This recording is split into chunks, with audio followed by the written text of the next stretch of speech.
Hey everyone, this year I'm doing a series of public discussions on the future of the internet and society and some of the big issues around that. And today I'm here with Yuval Noah Harari, a great historian and best-selling author of a number of books. His first book, Sapiens, a brief history of humankind, kind of chronicled and did an analysis going from the early days of hunter-gatherer society to now how our civilization is organized. And your next two books, the Homo Deus, a brief history of tomorrow and 21 lessons for the 21st century, actually tackle important issues of technology and the future. And that's, I think, a lot of what we'll talk about today. Mm-hmm. But most historians only tackle and analyze the past. But but a lot of the work that you've done has had really interesting insights and raised important questions for the future. So I'm really glad to have an opportunity to talk with you today. So Yuval, thank you for joining for this conversation. Yeah, I'm happy to be here. I think that if historians and philosophers cannot engage with the current questions of technology and the future of humanity, then we aren't doing our jobs. And we are not just supposed to chronicle events, centuries ago. All the people that lived in the past are dead. They don't care. The question is what happens to us and to the people in the future. Yeah. All right, so all the questions that you've outlined, where should we start here? I mean, I think one of the big topics that we've talked about is around this dualism around whether, with all of the technology and progress that has been made, are people coming together and are we becoming more unified, or is our world becoming more fragmented? Mm-hmm. And so I'm curious to start off by how you're thinking about that, and I mean that's probably a big area. We could probably spend most of the time on that topic. Yeah, I mean, if you look at the long span of history, then it's obvious that humanity is becoming more and more connected. If thousands of years ago, planet Earth was actually a galaxy of a lot of isolated worlds with almost no connection between them, so gradually people came together and became more and more connected until we reach today when the entire world for the first time is a single historical, economic and cultural unit. But connectivity doesn't necessarily mean harmony. The people we fight most often are our own family members and neighbors and friends. So it's really a question of, are we talking about connecting people or are we talking about harmonizing people? Connecting people can lead to a lot of conflicts. And when you look at the world today, you see this duality, for example, in the rise of walls, which we talked about earlier when we met, which for me is something that I just can't figure out what is happening, because you have all this new connecting technology and the internet and virtual realities and social networks, and then one of the top political issues becomes building walls, and not just cyber walls or firewalls, building stone walls. Like the most Stone Age technology is suddenly the most advanced technology. So how to make sense of this world, which is more connected than ever, but at the same time is building more walls than ever before? Yeah, well, I think one of the interesting questions is around whether there's actually so much of a conflict between these ideas of people becoming more connected and this fragmentation that you talk about. I mean, one of the things that it seems to me is that in the 21st century, in order to address the biggest opportunities and challenges that humanity has, right? So I think it's both opportunities, spreading prosperity, spreading peace, scientific progress, as well as some of the big challenges, right? Addressing climate change, making sure that on the flip side, that diseases don't spread and there aren't epidemics and things like that. We really need to be able to come together and have the world be more connected. But at the same time, that only works if we as individuals have our economic and social and spiritual needs met. And so one way to think about this is in terms of fragmentation, but another way to think about it is in terms of personalization, right? And I just think about, when I was growing up, one of the big things that I think that the internet enables is for people to connect with groups of people who share their real values and interests. And it wasn't always like this, right? Before the internet, you were really tied to your physical location. And I just think about how when I was growing up, I grew up in a town of about 10,000 people, and there were only so many different clubs or activities that you could do. So I grew up, like a lot of the other kids, playing Little League baseball. And I kind of think about this in retrospect. It's like, I'm not really into baseball. I'm not really an athlete. So why did I play Little League when my real passion was programming computers? And the reality was that growing up, there was no one else really in my town who was into programming computers. So I didn't have a peer group or a club that I could do that. It wasn't until I went to boarding school and then later college where I actually was able to meet people who were into the same things as I am. And now I think with the internet, that's starting to change, right? And now you have the ability to not just be tethered to your physical location, but to find people who have more niche interests and different kind of subcultures and communities on the internet, which I think is a really powerful thing. But it also means that me growing up today, I probably wouldn't have played Little League. And you can think about me playing Little League as that could have been a unifying thing where, there weren't that many things in my town, so that was a thing that brought people together. So maybe, if I was creating, or if I was a part of a community online that might have been more meaningful to me, getting to know real people, but around programming, which is my real interest, you would have said that our community growing up would have been more fragmented, right? And people wouldn't have had the same kind of sense of physical community. So when I think about these problems, one of the questions that I wonder is maybe fragmentation and personalization, or finding what you actually care about, are two sides of the same coin. But the bigger challenge that I worry about is whether there are a number of people who are just left behind in the transition, who were people who would have played Little League but haven't now found their new community and now just feel dislocated. And maybe their primary orientation in the world is still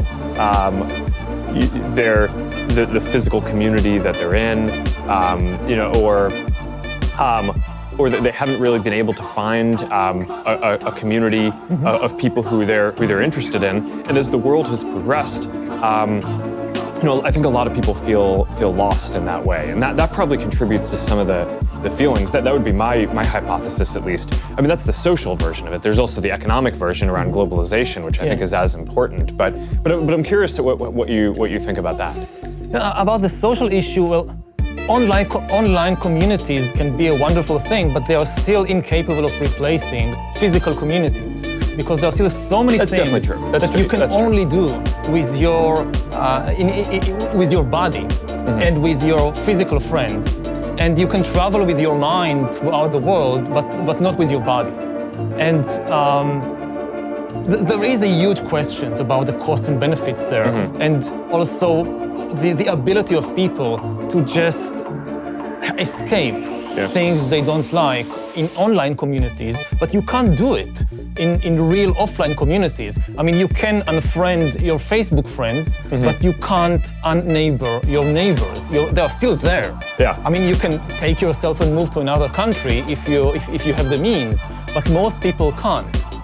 So part of the logic of traditional communities was that you must learn how to get along with people you don't like necessarily, maybe, and you must develop social mechanisms how to do that. And with online communities, and they have done some really wonderful things for people, but also they kind of don't give us the experience of doing these difficult but important things. Yeah, and I definitely don't mean to state that that online communities can replace everything that a physical community did. The most meaningful online communities that we see are ones that span online and offline, that bring people together. Maybe the original organization might be online, but people are coming together physically, because that ultimately is really important for relationships and for because we're physical beings, right? So whether it's there are lots of examples around whether it's an interest community where people care about running, but they also care about cleaning up the environment. So a group of people organize online, and then they every week go for a run along a beach or through a town and clean up garbage. That's like a physical thing. I mean, we hear about communities where people, if you're in a profession, maybe the military or maybe something else where you have to move around a lot, people form these communities of military families or families of groups that travel around, and the first thing they do when they go to a new city is they find that community, and then that's how they get integrated into the local physical community too. So that's obviously a super important part of this that I don't mean to understand. Yeah, and then the question, the practical question for also a service provider like Facebook is, what is the goal? I mean, are we trying to connect people so ultimately they will leave the screens and go and play football or pick up garbage? Or are we trying to keep them as long as possible on the screens? And there is a conflict of interest there. Yeah. I mean, you could have, one model would be, we want people to stay as little as possible online. We just need them to stay there the shortest time necessary to form the connection, which they will then go and do something in the outside world. Yeah. And that's one of the key questions, I think, about what the internet is doing to people, whether it's connecting them or fragmenting society.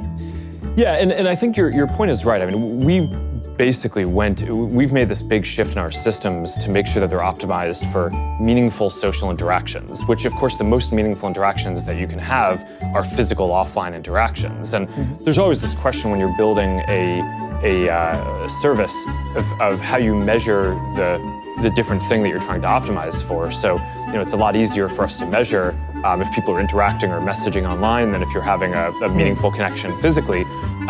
But there are ways to get at that. I mean, you can ask people questions about what the most meaningful things that they did. You can't ask, all 2 billion people, but you can have a statistical subsample of that and have people come in and tell you, okay, what are the most meaningful things that I was able to do today, and how many of them were enabled by me, connecting with people online, or how much of it was me connecting with someone physically, maybe around the dinner table, with content or something that I learned online or saw.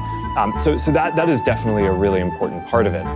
But I think one of the important and interesting questions is about the richness of the world that can be built, where you have, on one level, unification or this global connection, where there's a common framework where people can connect. Maybe it's through using common internet services, or maybe it's just common social norms as you travel around. One of the things that you'd pointed out to me in a previous conversation is now something that's different from at any other time in history is you could travel to almost any other country and look like you dress like you're appropriate and that you fit in there. And if 200 years ago or 300 years ago, that just wouldn't have been the case. If you went to a different country, you would have just stood out immediately. So there's this norm, there's this level of cultural norm that is united. But then the question is, what do we build on top of that? And I think one of the things that a broader kind of set of cultural norms or shared values and framework enables is a richer set of subcultures and subcommunities and people to actually go find the things that they're interested in lots of different communities to be created that wouldn't have existed before. Going back to my story before, it wasn't just my town that had Little League. I think when I was growing up, basically every town had very similar things. There's a Little League in every town, and maybe instead of every town having Little League, Little League should be an option. But But if you wanted to do something that not that many people were interested in my case, programming, in other people's case, maybe interest in some part of history or some part of art that there just may not be another person in your 10,000 person town who share that interest. I think it's good if you can form those kind of communities, and now people have can find connections and can find a group of people who share their interest. And I think that there's a question though of you can look at that as fragmentation, right? Because now we're not all doing the same things, right? We're not all, going to church and playing Little League and doing the exact same things. Or you can think about that as richness and depthness in our social lives.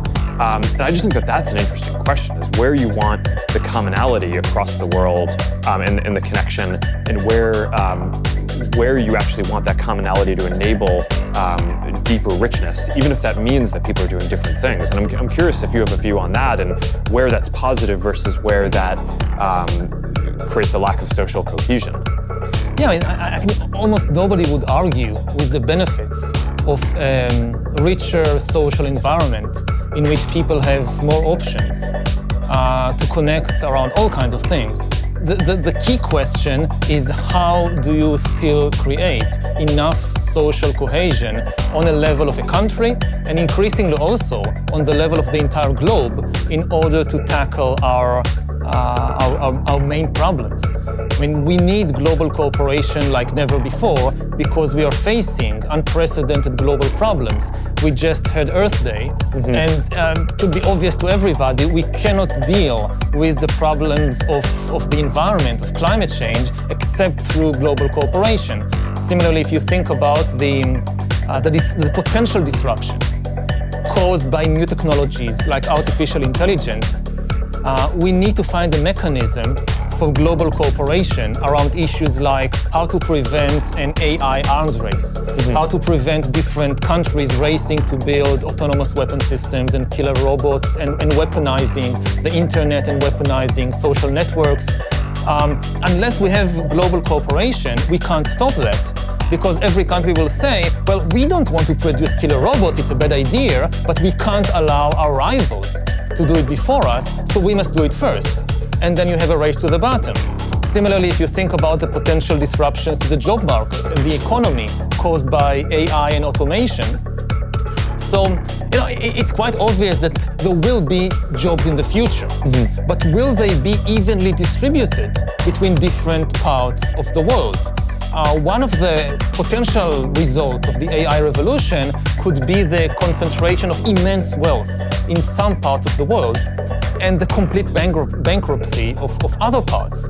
There will be lots of new jobs for software engineers in California, but there will be maybe no jobs for textile workers and truck drivers in Honduras and Mexico. So what will they do? If we don't find a solution on the global level, like creating a global safety net to protect humans against the shocks of AI and enabling them to use the opportunities of AI, then we will create the most unequal economic situation that ever existed. It will be much worse even than what happened in the Industrial Revolution, when some countries industrialized, most countries didn't, and the few industrial powers went on to conquer and dominate and exploit all the others. So how do we create enough global cooperation so that the enormous benefits of AI and automation don't go only, say, to California and Eastern China, while the rest of the world is being left far behind? Yeah, I think that's important. So I would unpack that into two sets of issues. One around AI and the future economic and geopolitical issues around that, and let's put that aside for a second, because I actually think we should spend 15 minutes on that. I mean, that's a big set of things. But then the other question is around how do you create the global cooperation that's necessary to take advantage of the big opportunities that are ahead and to address the big challenges, right? I don't think it's just fighting crises like climate change. I think that there are massive opportunities around global. Definitely, yeah. spreading prosperity, spreading more human rights and freedom.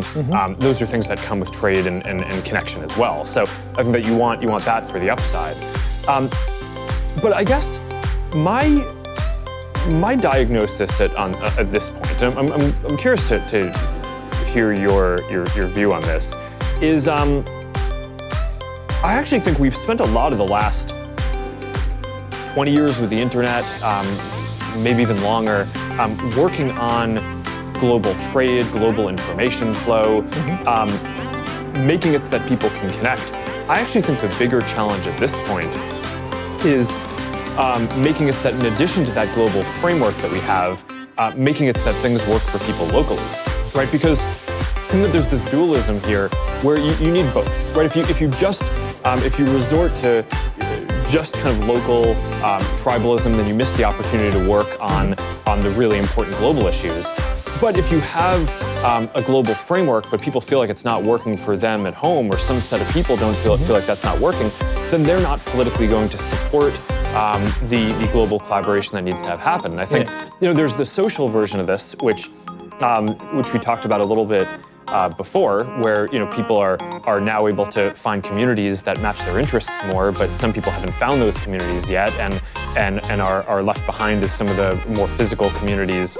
And some of these communities are quite nasty also, so we shouldn't forget that. Yes, so I think they should be, yes. Although I would argue that people joining kind of extreme communities is largely a result of not having healthier communities and not having healthy economic progress for individuals. I think most people, when they feel good about their lives, they don't seek out extreme communities. So there's a lot of work that I think we, as an internet platform provider, need to do to lock that down even further. But I actually think creating prosperity is probably one of the better ways at a macro level to go at that. But I guess I would maybe just stop there a little. People that feel good about themselves have done some of the most terrible things in human history. I mean, we shouldn't confuse people feeling good about themselves and about their lives with people being benevolent and kind and so forth. And also, they wouldn't say that their ideas are extreme. And we have, so many examples throughout human history, from the Roman Empire to slave trade in the modern age and colonialism, that people, that they had a very good life. They had a very good family life and social life. They were nice people. I mean, I guess, most Nazi voters were also nice people. If you meet them for a cup of coffee and you talk about your kids, they are nice people. And they think good things about themselves, and maybe some of them can have very happy lives. And even the ideas that we look back and say, this was terrible, this was extreme, they didn't think so. Again, if you just think about colonialism. But World War II, and that came through a period of intense economic and social disruption after the Industrial Revolution. Let's put aside the extreme example. Let's just think about European colonialism in the 19th century. So people say in Britain, in the late 19th century, they had the best life in the world at the time. And they didn't suffer from an economic crisis or disintegration of society or anything like that. And they thought that by going all over the world and conquering and changing societies in India, in Africa, in Australia, they were bringing lots of good to the world.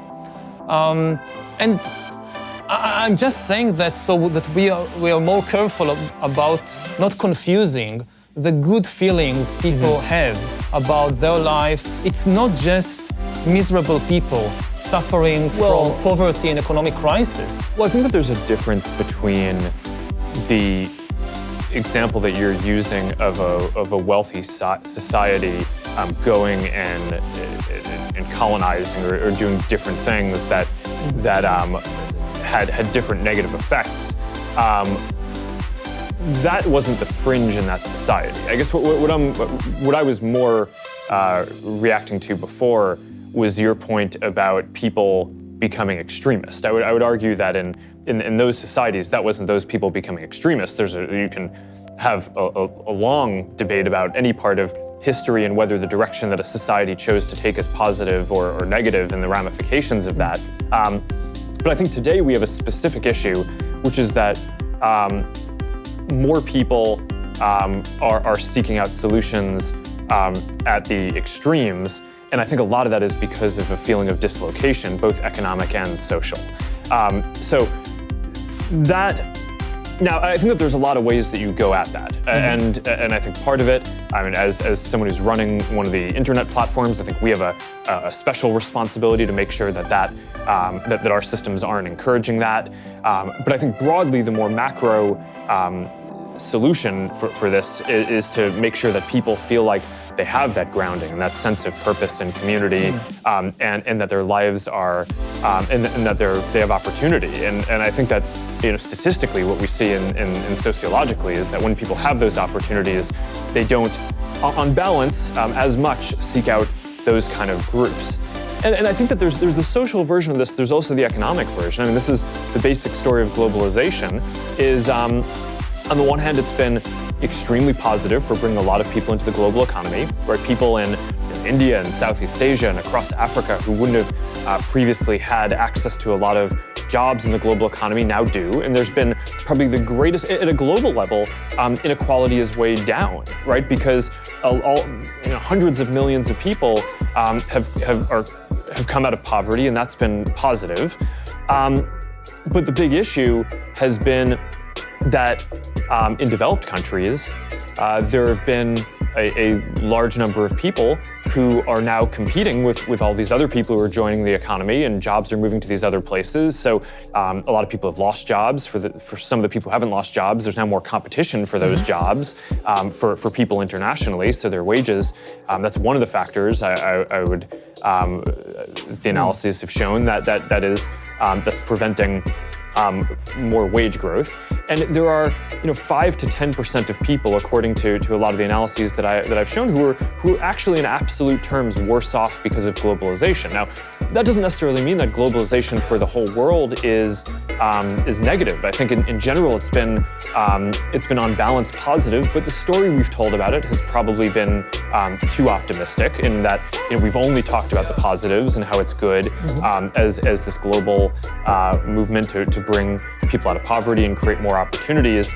And the reality, I think, has been that it's been net very positive. But if there are 5 or 10% of people in the world who are worse off, there's 7 billion people in the world, so that's many hundreds of millions of people, the majority of whom are likely in the most developed countries in the US and across Europe. That's going to create a lot of political pressure on those in those countries. So in order to have a global system that works, it feels like you need it to work at the global level, but then you also need individuals in each of the member nations in that system to feel like it's working for them too. And that recurses all the way down. So in local cities and communities, people need to feel like it's working for them, both economically and socially.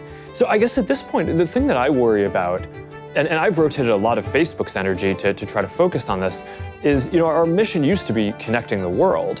Now it's about helping people build communities and bringing people closer together. And a lot of that is because I actually think that the thing that we need to do to support more global connection at this point is making sure that things work for people locally. That in a lot of ways we've made it so that the internet, so that an emerging creator can. But how do you balance working it locally for people in the American Midwest and at the same time working it better for people in Mexico, South America, or Africa? I mean, part of the imbalance is that when people in Middle America are angry, everybody pays attention, because they have their finger on the button. But if people in Mexico or people in Zambia feel angry, we care far less, because they have far less power. I mean, the pain, and I'm not saying the pain is not real, the pain is definitely real, but the pain of somebody in Indiana reverberates around the world far more than the pain of somebody in Honduras or in the Philippines, simply because of the imbalances of the power in the world. And I mean, earlier, what we said about fragmentation, I know that Facebook faces a lot of criticism about kind of encouraging some people to move to these extremist groups. But that's a big problem, but I don't think it's the main problem. I think also it's something that you can solve if you put enough energy into that. That is something you can solve. But this is the problem that gets most of the attention now. What I worry more, again, not just about Facebook, about the entire direction that the new internet economy, the new tech economy is going towards, is increasing inequality between different parts of the world, which is not the result of extremist ideology, but the results of a certain economic and political model. And secondly, undermining human agency and undermining the basic philosophical ideas of democracy and the free market and individualism. These, I would say, that my two greatest concerns about the development of technology like AI and machine learning. And this will continue to be a major problem, even if we find solutions to the issue of social extremism in particular groups. Yeah, I certainly agree that extremism is I would think about it more as a symptom and a big issue that needs to be worked on.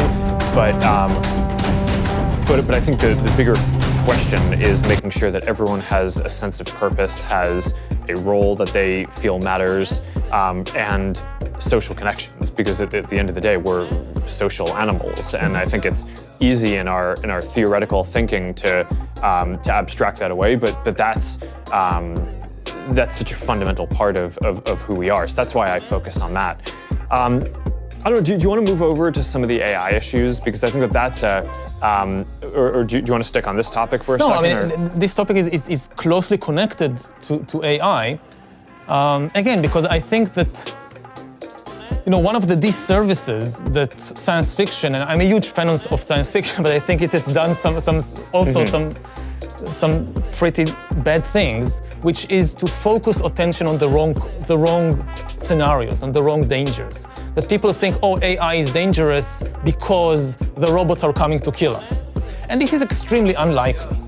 That we'll face a robot rebellion. I'm much more frightened about robots always obeying orders than about robots rebelling against the humans.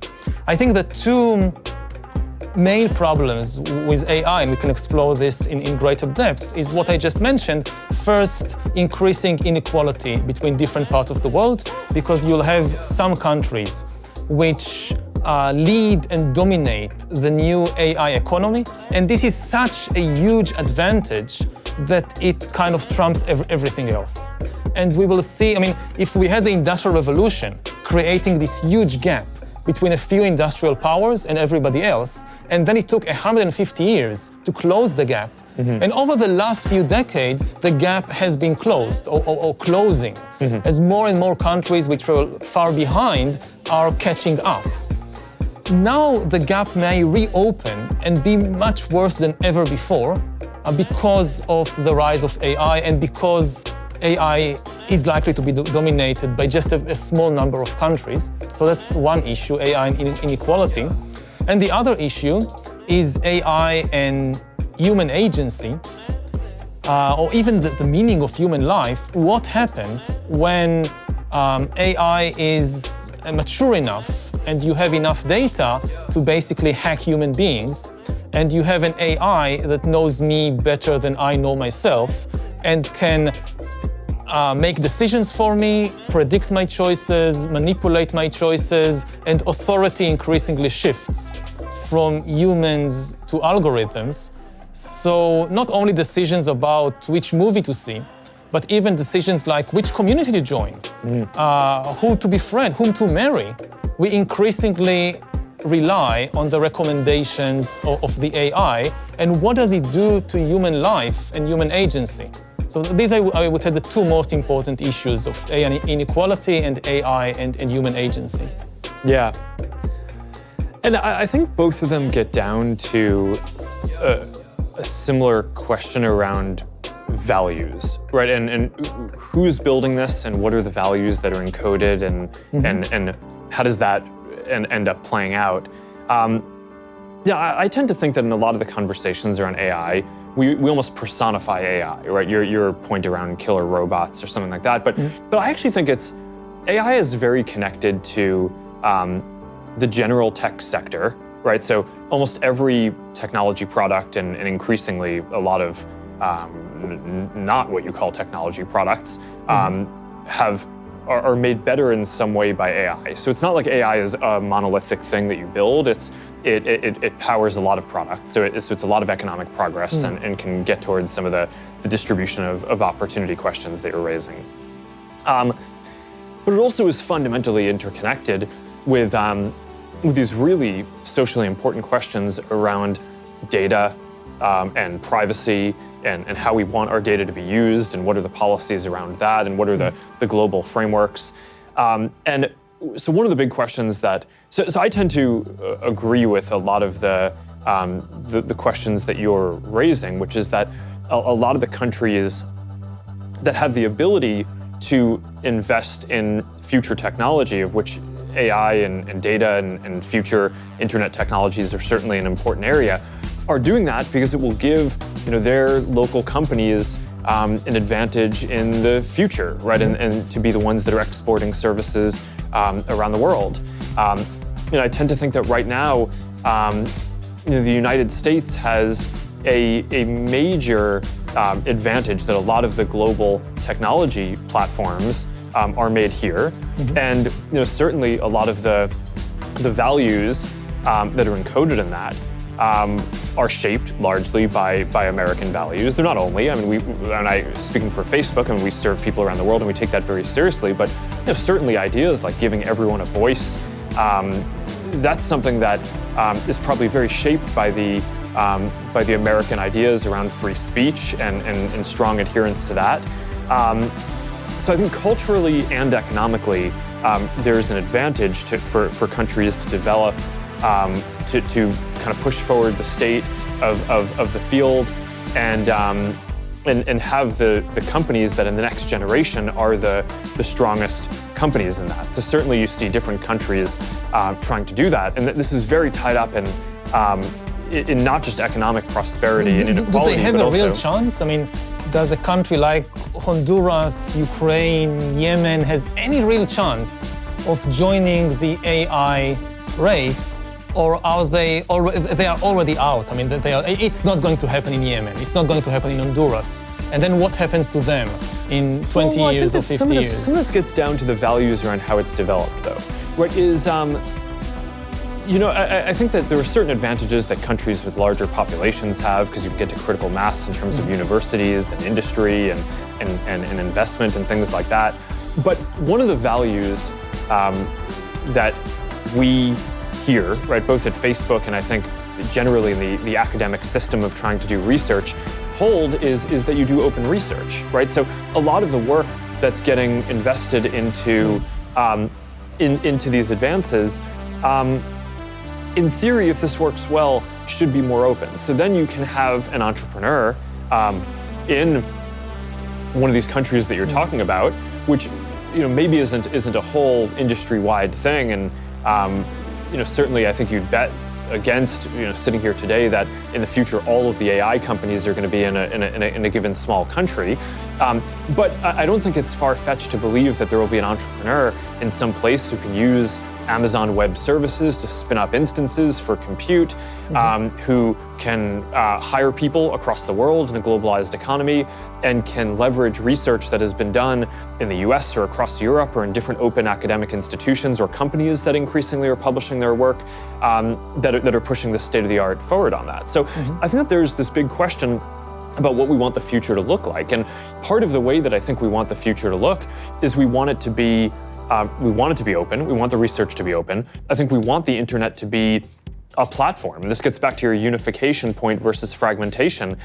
One of the big risks, I think, for the future is that the internet policy in each country ends up looking different and ends up being fragmented. And if that's the case, then I think the entrepreneur in the countries that you're talking about in Honduras probably doesn't have as big of a chance if they can't leverage the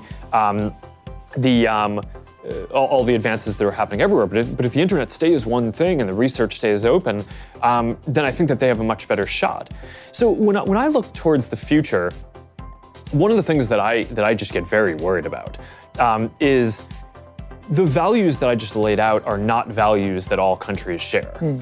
And when you get into some of the more authoritarian countries and their data policies, they're very different from the kind of regulatory frameworks that across Europe and across a lot of other people are talking about or have put into place. And just to put a finer point on it, recently I've come out and I've been very vocal that I think that more countries should adopt a privacy framework like GDPR in Europe. And a lot of people, I think, have been confused about this. They're like, well, why are you arguing for more privacy regulation? Why now, given that in the past you weren't as positive on it? And I think part of the reason why I am so focused on this now is I think at this point, people around the world recognize that these questions around data and AI and technology are important. So there's going to be a framework in every country. I mean, it's not like there's not going to be regulation or policy. So I actually think the bigger question is, what is it going to be? And the most likely alternative to each country adopting something that encodes the freedoms and rights of something like GDPR, in my mind, the most likely alternative is the authoritarian model, which is currently being spread, which says, as every company needs to store everyone's data locally in data centers, and if I'm a government, I should be able to go send my military there and be able to access whatever data I want, and be able to take that for surveillance or military or helping local military industrial companies. And I mean, I just think that that's a really bad future, right? That's not the direction that I, as someone who's building one of these internet services, or just as a citizen of the world, want to see the world going. To be the devil's advocate for a moment, I mean, if I look at it from the viewpoint, let's say, of India, so I listened to the American president saying America first, and I'm a nationalist, I'm not a globalist, I care about the interests of America, and I wonder, is it safe to store the data about Indian citizens in the US and not in India, when they're openly saying they care only about themselves? So why should it be in America and not in India? Well, I think that there's the motives matter, and certainly I don't think that either of us would consider India to be an authoritarian country that has. So I would say that. It can still say we want data and metadata on Indian users to be stored on Indian soil. We don't want it to be stored on American soil or somewhere else. Yeah, and I can understand the arguments for that, and I think that the intent matters, right? And I think countries can come at this with open values and still conclude that something like that could be helpful. But I think one of the things that you need to be very careful about is that if you set that precedent, you're making it very easy for other countries that don't have open values and that are much more authoritarian and want the data not to protect their citizens, but to be able to surveil them and find dissidents and lock them up. So I think I agree. But I think that it really boils down to the question that do we trust America?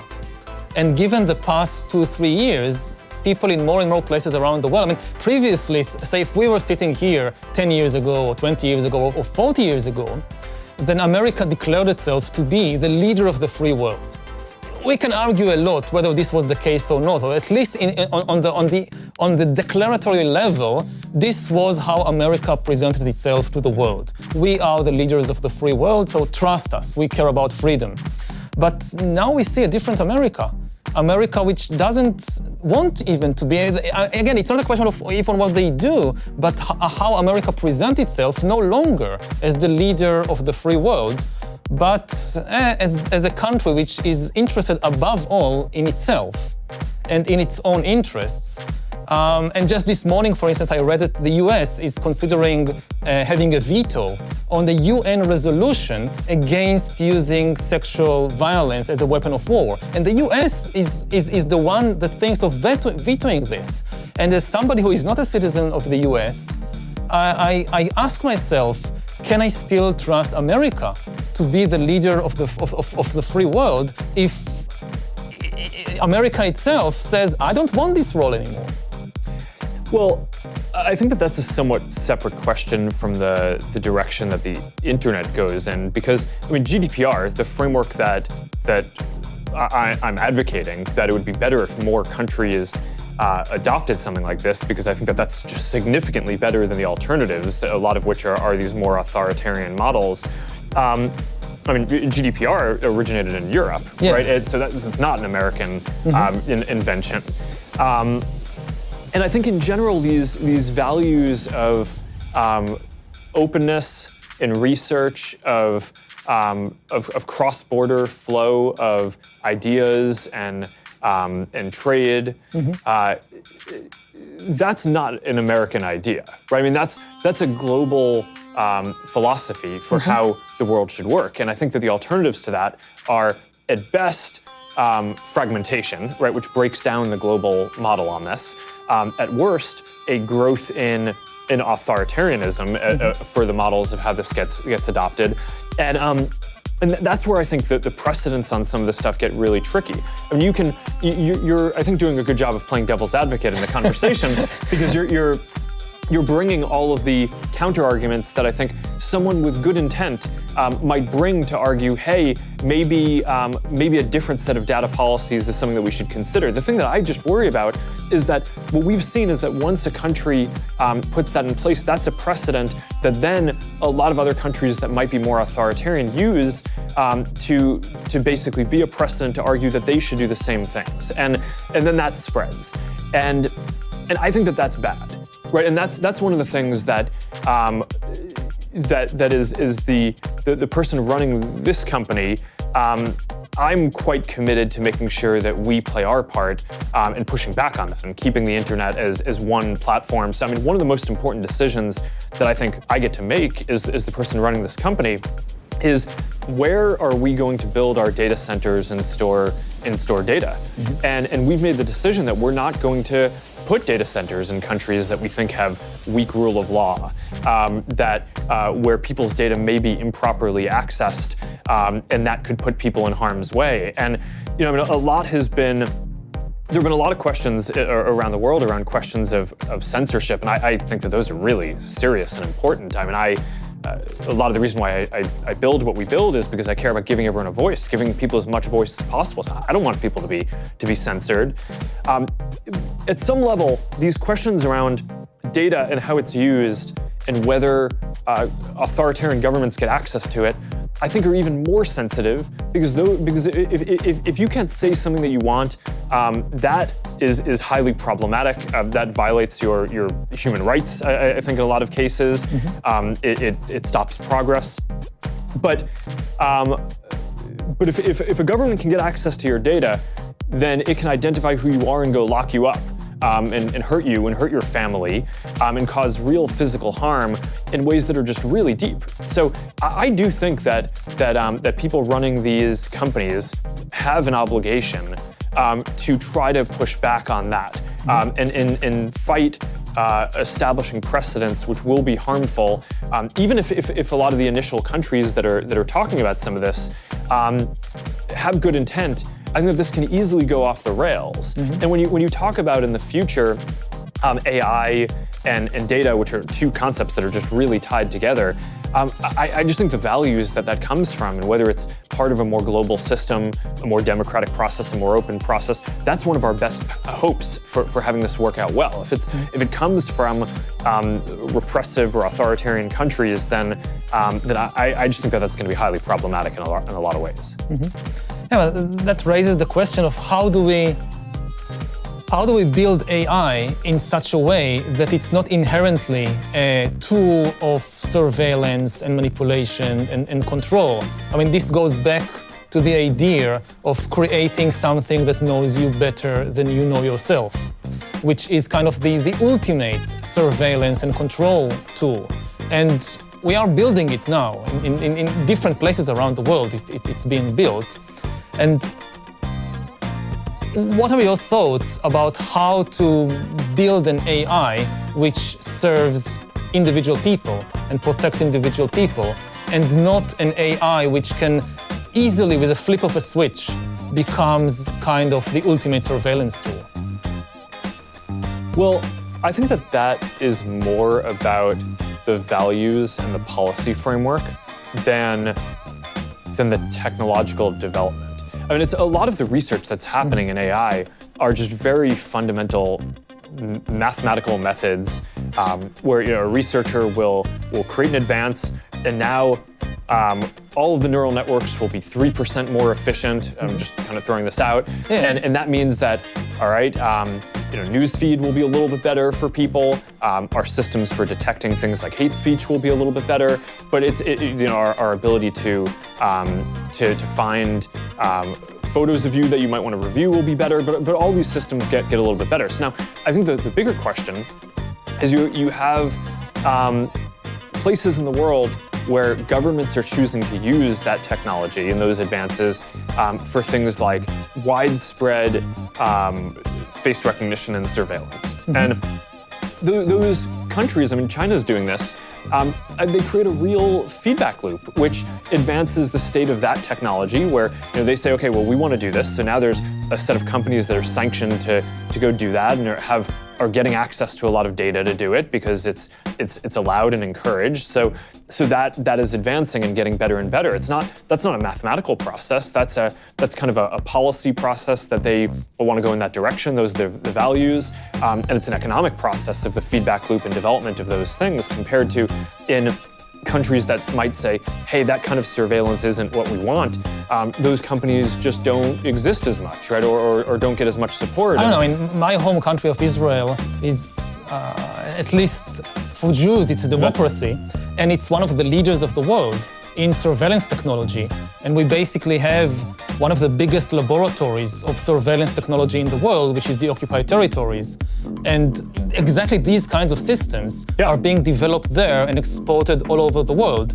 So given my personal experience back home, again, I don't necessarily trust that just because a society in its own inner workings is, say, democratic, that it will not develop and spread these kinds of technologies. Yeah, I agree. It's not clear that a democratic process alone solves it, but I do think that it is mostly a policy question, right? A government can quite easily make the decision that they don't want to support that kind of surveillance, and then the companies that they would be working with to support that kind of surveillance would be out of business, and then, or at the very least, have much less economic incentive to continue that technological progress. So that dimension of the growth of the technology gets stunted compared to others, and that's generally the process that I think you want to follow broadly, right? Technological advance isn't by itself good or bad. I think it's the job of the people who are shepherding it, building it, and making policies around it to have policies and make sure that their effort goes towards amplifying the good and mitigating the negative use cases. And that's how I think you end up bending these industries and these technologies to be things that are positive for humanity overall. And I think that's a normal process that happens with most technologies that get built. But I think what we're seeing in some of these places is not the natural mitigation of negative uses. In some cases, the economic feedback loop is pushing those things forward, but I don't think it has to be that way. But I think that's not as much a technological decision as it is a policy decision. I fully agree, but I mean, every technology can be used in different ways, for good or for bad. You can use the radio to broadcast music to people, and you can use the radio to broadcast Hitler giving a speech to millions of Germans. The radio doesn't care. The radio just carries whatever you put in it. So yeah, it is a policy decision, but then it just raises the question, how do we make sure that the policies are the right policies in a world when it is becoming more and more easy to manipulate and control people on a massive scale like never before. I mean, the new technology, it's not just that we invent a technology and then we have good democratic countries and bad authoritarian countries, and the question is, what will they do with the technology? The technology itself could change the balance of power between democratic and totalitarian systems. Yeah.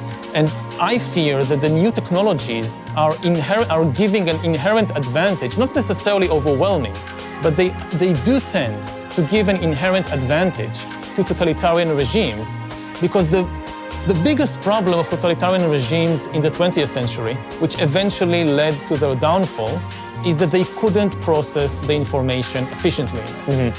If you think about the Soviet Union, so you have this model, an information processing model, which basically says we take all the information from the entire country, move it to one place, to Moscow, there it gets processed, decisions are made in one place, and transmitted back as commands.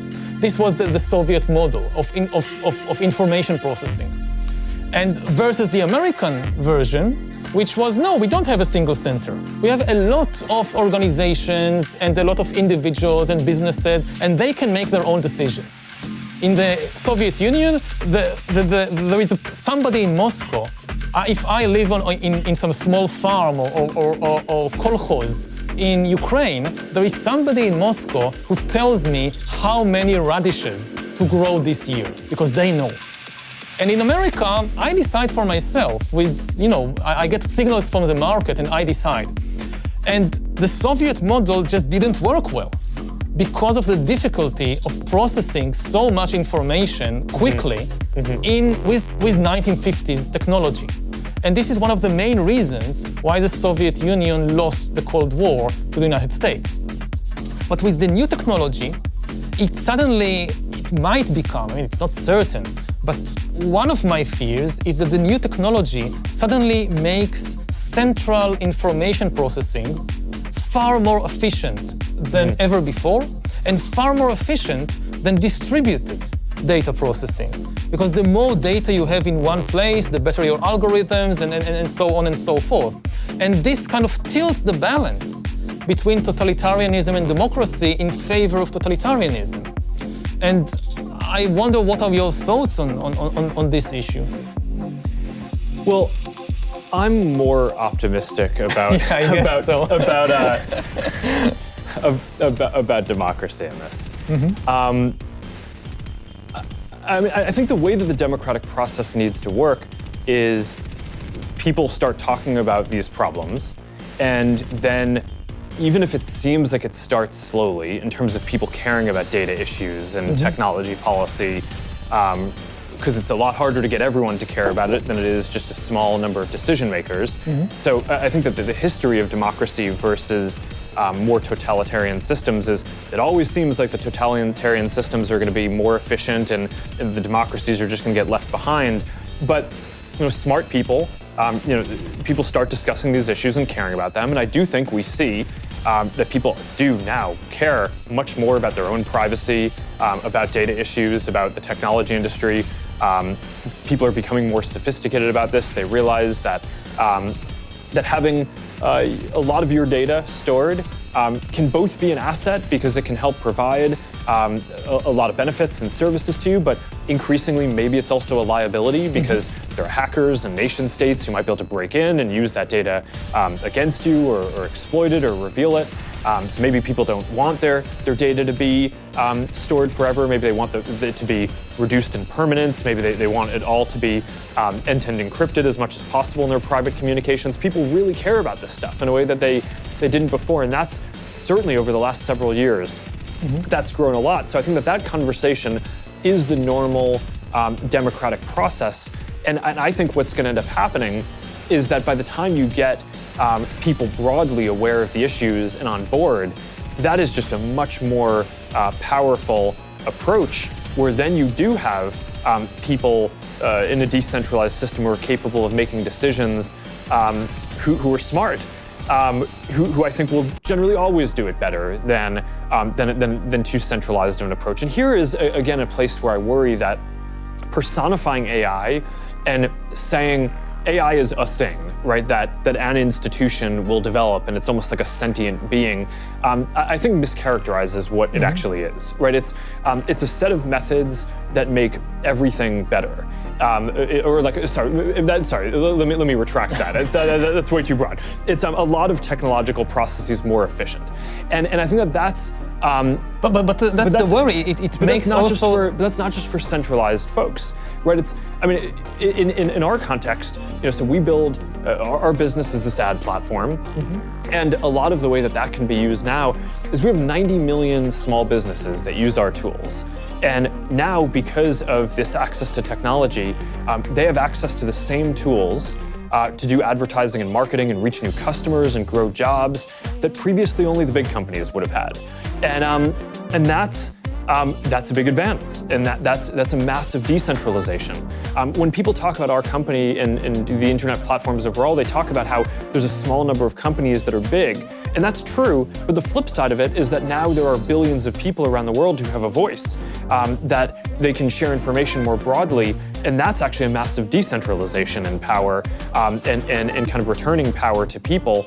Similarly, people have access to more information, have access to more commerce. That's all positive. So I don't know. I'm an optimist on this. I think we have real work cut out for us, and I think that the challenges that you raise are the right ones to be thinking about, because if we get it wrong, that's the way in which I think it will go wrong.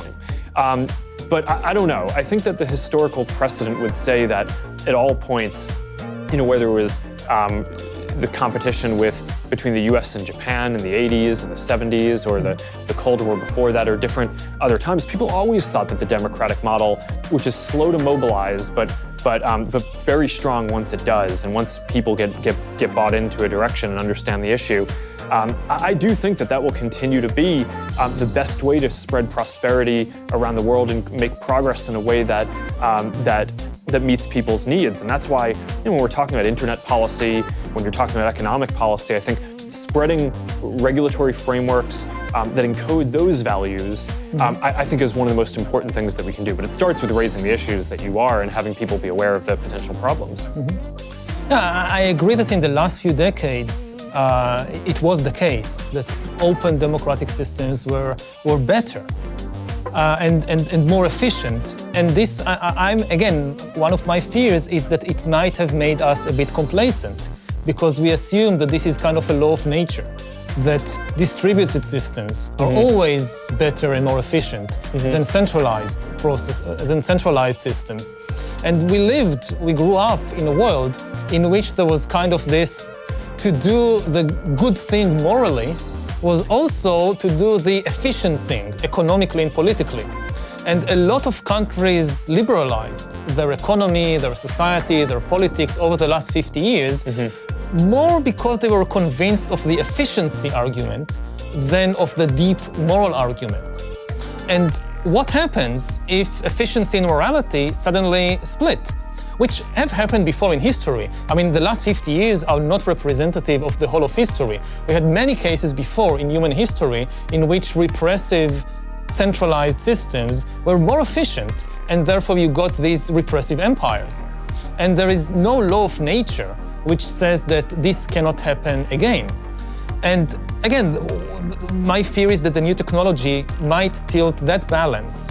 And just by making central data processing far more efficient, it could give a boost to totalitarian regimes.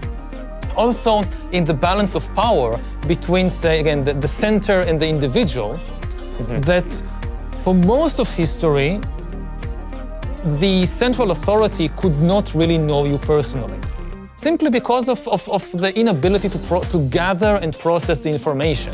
So there were some people who knew you very well, but usually their interests were aligned with yours. Like my mother knows me very well, but most of the time I can trust my mother. But now we are reaching a point when some system far away can know me better than my mother, and the interests are not necessarily aligned.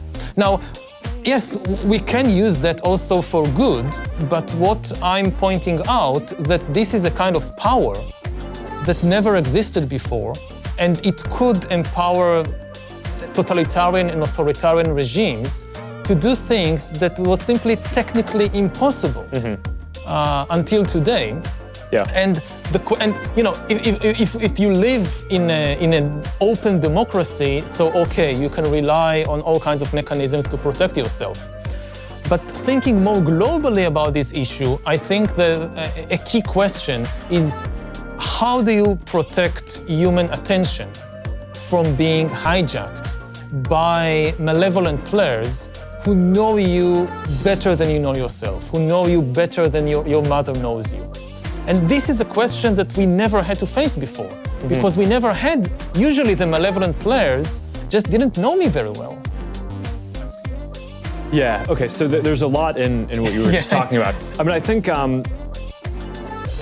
in general, one of the things that, I do think that there is a scale effect where one of the best things that we could do if we care about these open values and having a globally connected world, I think making sure that the critical mass of the investment in new technologies encodes those values is really important. So that's one of the reasons why I care a lot about not supporting the spread of authoritarian policies to more countries, and either inadvertently doing that or setting precedents that enable that to happen. Because I think that the more development that happens in the way that is more open, where the research is more open, where people have where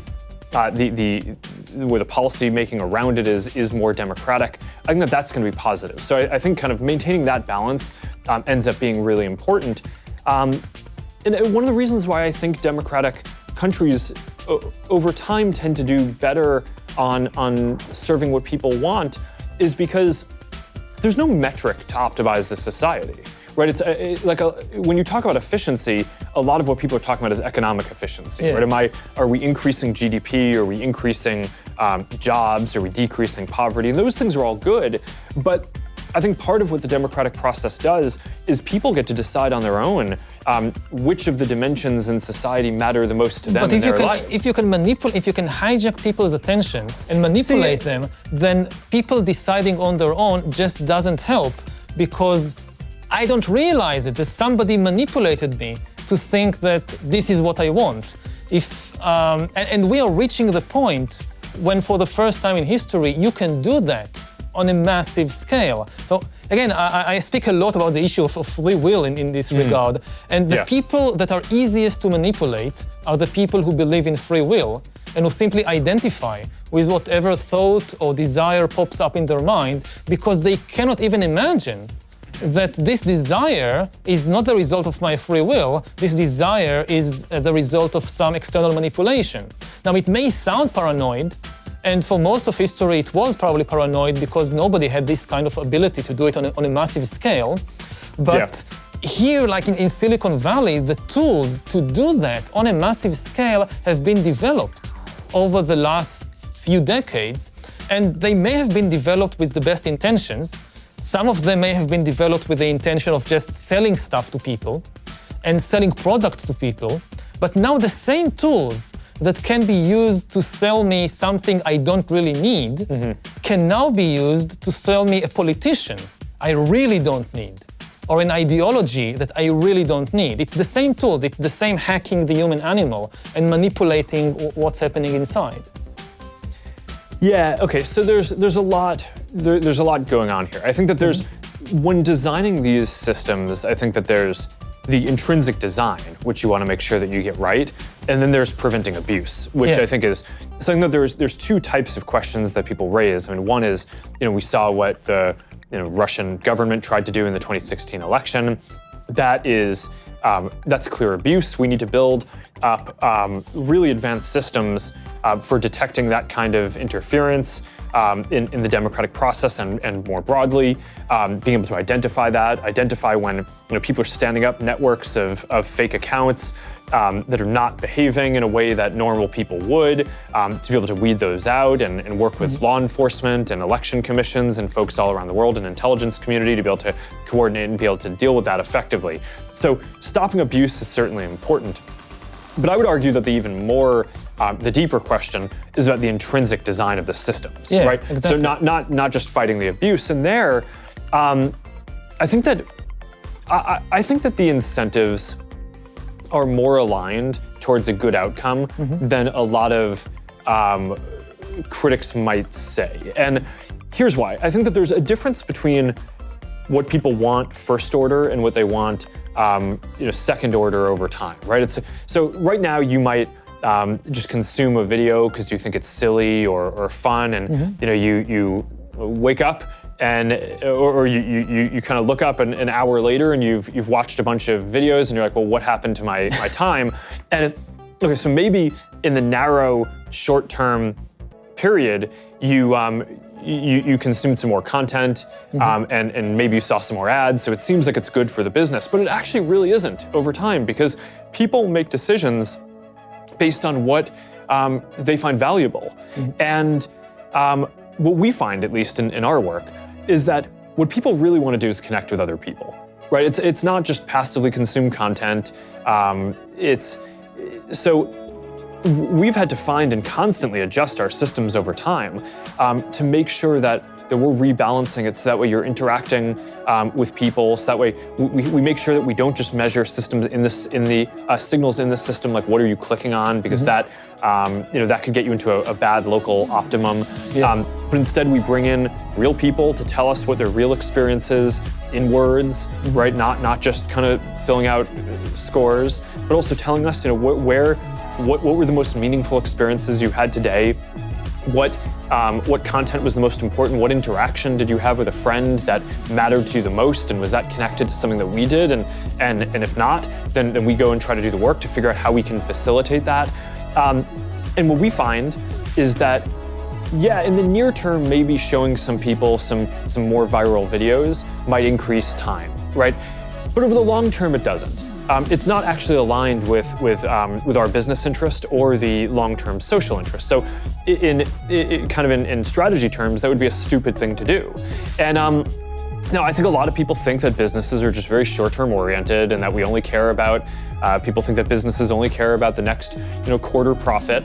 But I think that most businesses that get run well, that's just not the case. And I think last year, on one of our earnings calls, I told investors that we'd actually reduce the amount of video watching that quarter by 50 million hours a day, because we wanted to take down the amount of viral videos that people were seeing, because we thought that was displacing more meaningful interactions that people were having with other people, which in the near term might have a short-term impact on the business for that quarter, but over the long term, would be more positive, both for how people feel about the products and for the business. And one of the patterns that I think has actually been quite inspiring or a cause of optimism in running a business is that oftentimes you make decisions that you think are going to pay off long down the road, right? So you think, okay, I'm doing the right thing long term, but it's going to hurt for a while.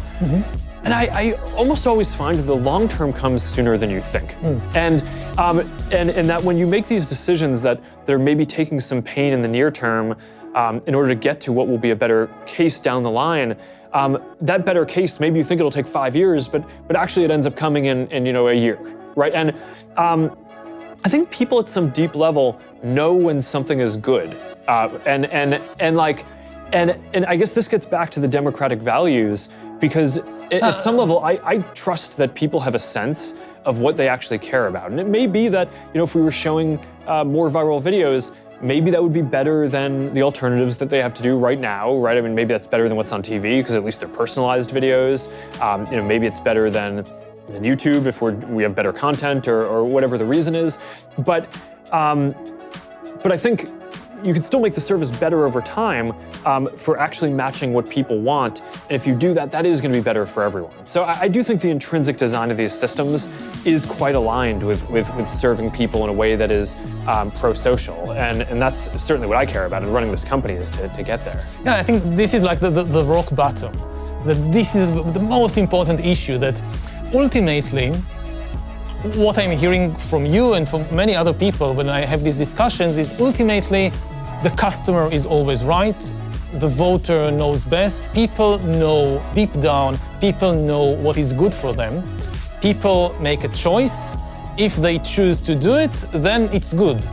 That has been the bedrock of at least Western democracies for centuries, for generations. And this is now where the big question mark is.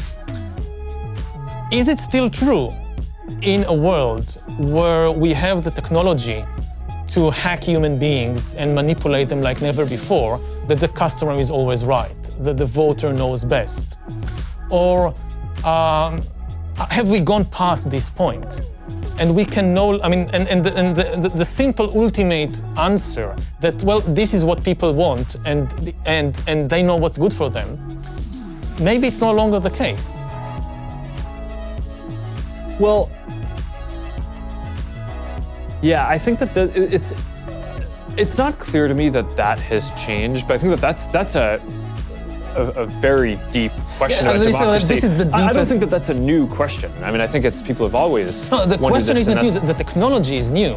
If you lived in 19th century America and you didn't have these extremely powerful tools to decipher and influence people, then it was a different... Well, let me actually frame this a different way, okay. Which is, I actually think, for all the talk around is democracy being hurt by the current set of tools and the media and all this, I actually think that there's an argument the world is significantly more democratic now than it was in the past. The country was set up as the US was set up as a republic, right? So a lot of the foundational rules limited the power of a lot of individuals being able to vote and have a voice, and checked the popular will at a lot of different stages, everything from the way that laws get written by Congress, right, and not by people. To everything to the Electoral College, and which a lot of people think today is undemocratic, but it was put in place because of a set of values that a democratic republic would be better. I actually think what has happened today is that increasingly more people are enfranchised and more people have a voice. More people are getting the vote, but increasingly people have a voice. More people have access to information, and I think a lot of what people are asking is that good? It's not necessarily the question of, okay, the democratic process has been the same, but now the technology is different. I think the technology has made it so individuals are more empowered, and part of the question is that the world that we want? And again, this is an area where it's not that, all of these things are with challenges, right? And often progress causes a lot of issues, and it's a really hard thing to reason through. Wow, we're trying to make progress and help all these people join the global economy, or help people join the communities and have the social lives that they would want and be accepted in different ways. But it comes with this dislocation in the near term, and that's a massive dislocation, so that seems really painful.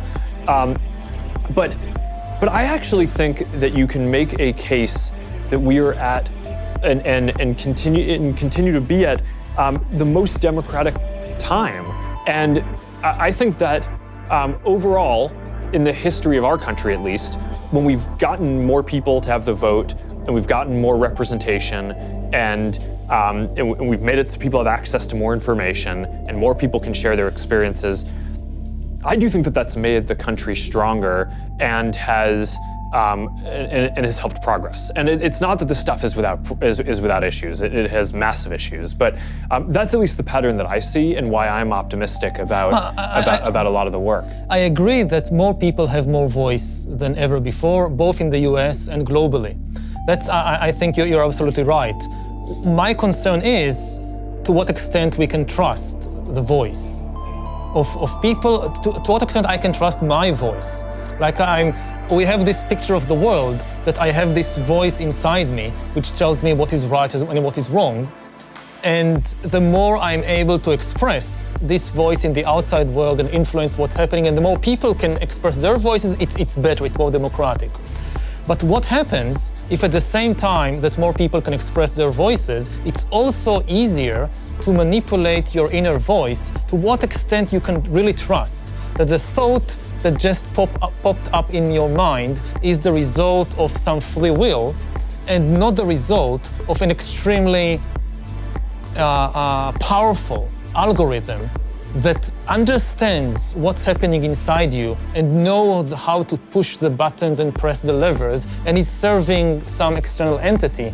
And it has planted this thought or this desire that you now express.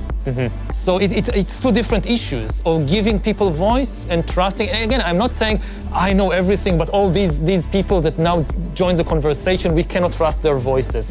I'm asking this about myself, to what extent I can trust my own inner voice. And I spend 2 hours meditating every day. And I go on these long meditation retreats. And my main takeaway from that is it's craziness inside there. And it's so complicated. And the simple, naive belief that the thought that pops up in my mind, this is my free will, this was never the case.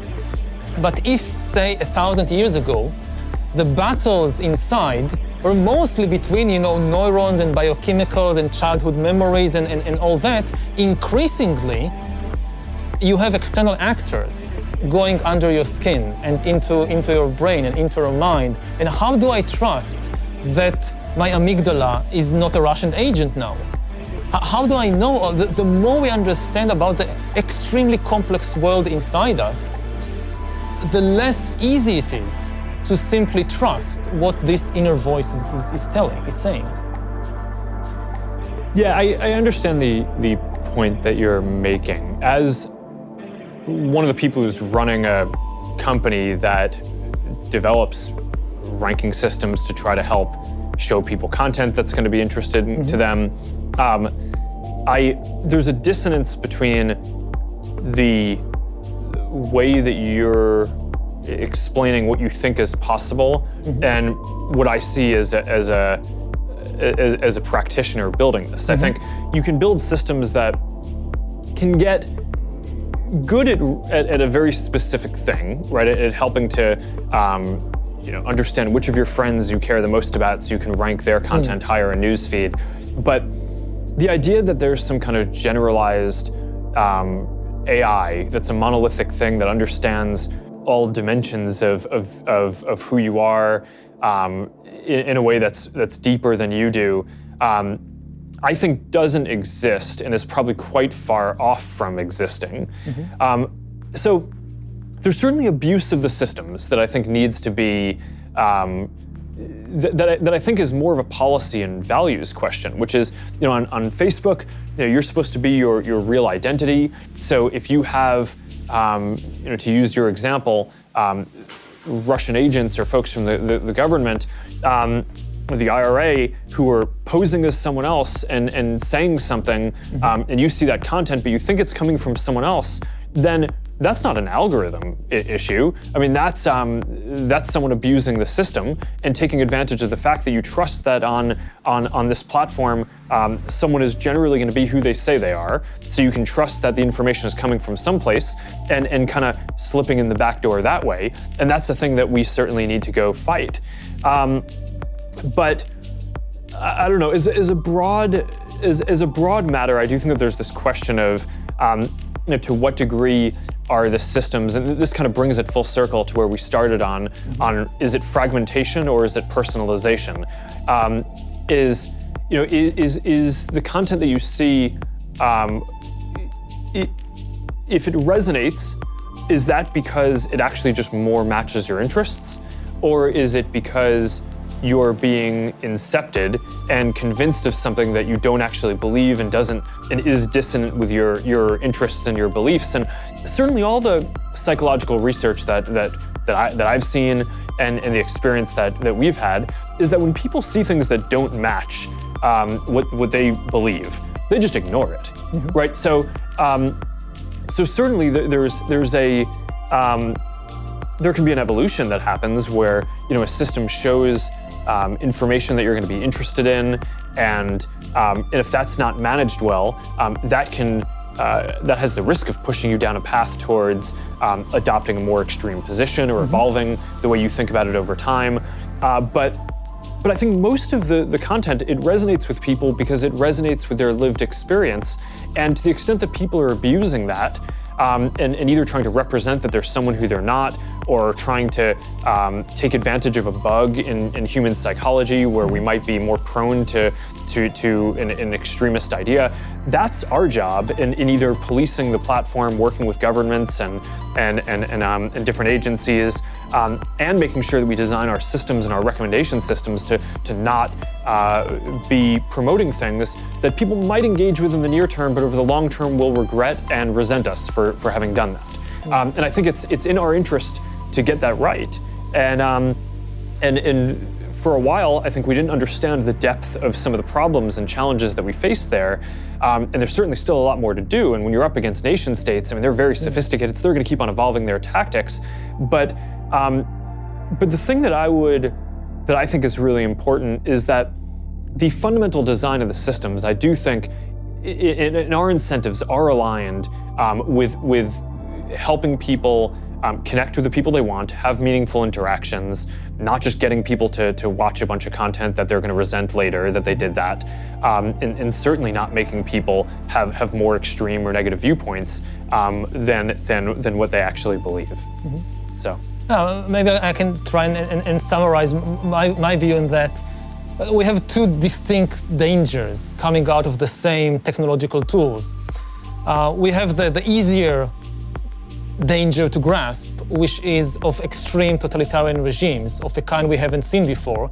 And this could happen in different countries, maybe not in the US, but in other countries, that these tools, you say that these are abuses, but in some countries, this could become the norm.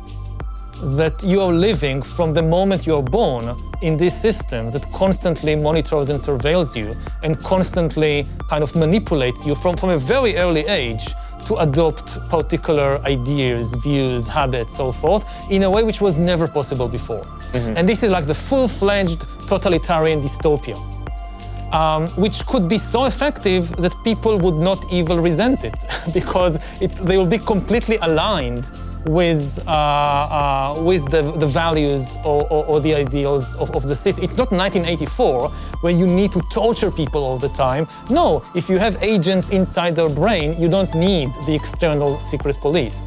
So that's one danger. It's like the full-fledged totalitarianism. Then in places like the US, the more immediate danger or problem to think about is what is increasingly people refer to as surveillance capitalism. That you have these systems that constantly interact with you and come to know you, and it's all supposedly in your best interests to give you better recommendations and better advice. So it starts with recommendation for which movie to watch and where to go on vacation. But as the system becomes better, it gives you a recommendation on what to study at college, where to work, ultimately whom to marry, mm-hmm. who to vote for, which religion to join, like join a community. Like you have all these religious communities, this is the best religion for you. For your type of personality, Judaism, nah, it won't work for you, go with Zen Buddhism. It's a much better fit for your personality. You would thank us. In 5 years, you would look back and you say, this was an amazing recommendation, thank you. I so much enjoy Zen Buddhism. And again, people will feel that this is aligned with their own best interests. And the system improves over time. Yeah, there will be glitches. Not everybody will be happy all the time.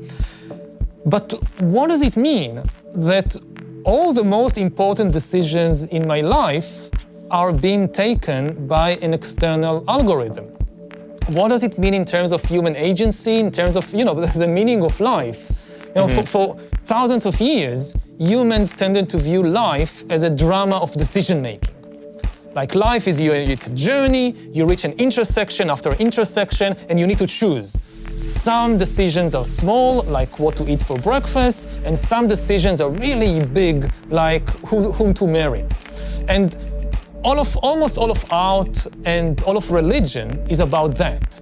Almost whether it's a Shakespeare tragedy or a Hollywood comedy, it's about the hero or heroine needing to make a big decision, to be or not to be, to marry X or to marry Y. And what does it mean to live in a world in which increasingly we rely on the recommendations of algorithms to make these decisions until we reach a point when we simply follow them all the time or most of the time. And they make good recommendations. I'm not saying that this is some abuse, something sinister. No, they're good recommendations. But we don't have a model for understanding what is the meaning of human life in such a situation. Well, I think the biggest objection that I'd have to both of the ideas that you just raised is that we have access to a lot of different sources of information, a lot of people to talk to about different things. And it's not just like there's one set of recommendations or a single recommendation that gets to dominate what we do, and that gets to be overwhelming, either in the totalitarian or the capitalist model of what you were saying. To the contrary, I think people really don't like and are very distrustful when they feel like they're being told what to do or just have a single option. One of the big questions that we've studied is how to address when there's a hoax or clear misinformation. And the most obvious thing that it would seem like you'd do intuitively is tell people, hey, this seems like it's wrong. Mm-hmm. Here is the other point of view that is right. Or at least, if it's a polarized thing, even if it's not clear what's wrong and what's right, here's the other point of view. If you're on any given issue, and that really doesn't work, right? So what ends up happening is if you tell people that something is false, but they believe it, then they just end up not trusting you, right? So that ends up not working. And if you frame two things as opposites, right? So if you say, okay, well, you're a person who doesn't believe in, you're seeing content about not believing in climate change. Mm-hmm. So I'm going to show you the other perspective, right? Here's something that argues that climate change is a thing. That actually just entrenches you further, mm-hmm. Because it's, okay, someone's trying to kind of control. Yeah, so what ends up working, right? Sociologically and psychologically, the thing that ends up actually being effective is giving people a range of choices. So if you show not here's the other opinion and with a judgment on the piece of content that a person engaged with, but instead you show a series of related articles, right, or content, then people can kind of work out for themselves, hey, here's the range of different opinions or things that exist on this topic. And maybe I lean in one direction or the other, but I'm kind of going to work out for myself where I want to be. Most people don't choose the most extreme thing. And people end up feeling like they're informed and can make a good decision. Mm-hmm. So at the end of the day, I think that's the architecture and the responsibility that we have, is to make sure that the work that we're doing gives people more choices, that it's not a single opinion that can kind of dominate anyone's thinking, mm-hmm. But where you can, connect to hundreds of different friends, and even if most of your friends share your religion or your political ideology, you're probably going to have 5 or 10% of friends who come from a different background, who have different ideas, and at least that's getting in as well. So you're getting a broader range of views. Mm-hmm. So I think that these are really important questions, and it's not like there's an answer that is going to fully solve it one way or another. Definitely but not. But I think that these are the right things to talk through. We've been going for 90 minutes, so we probably should wrap up. But I think we have a lot of material to cover in the next one of these that hopefully we'll get to do at some point in the future. And thank you so much for coming and joining and doing this. This has been a really interesting series of important topics to discuss. Yeah, so thank you for hosting me and for being open about these very difficult questions, which I know that you being the head of a global corporation, I can just sit here and speak whatever I want, but you have many more responsibilities on your head. So I appreciate that kind of you putting yourself on the firing line and dealing with these questions. Thanks. All right. Thank you. Yeah.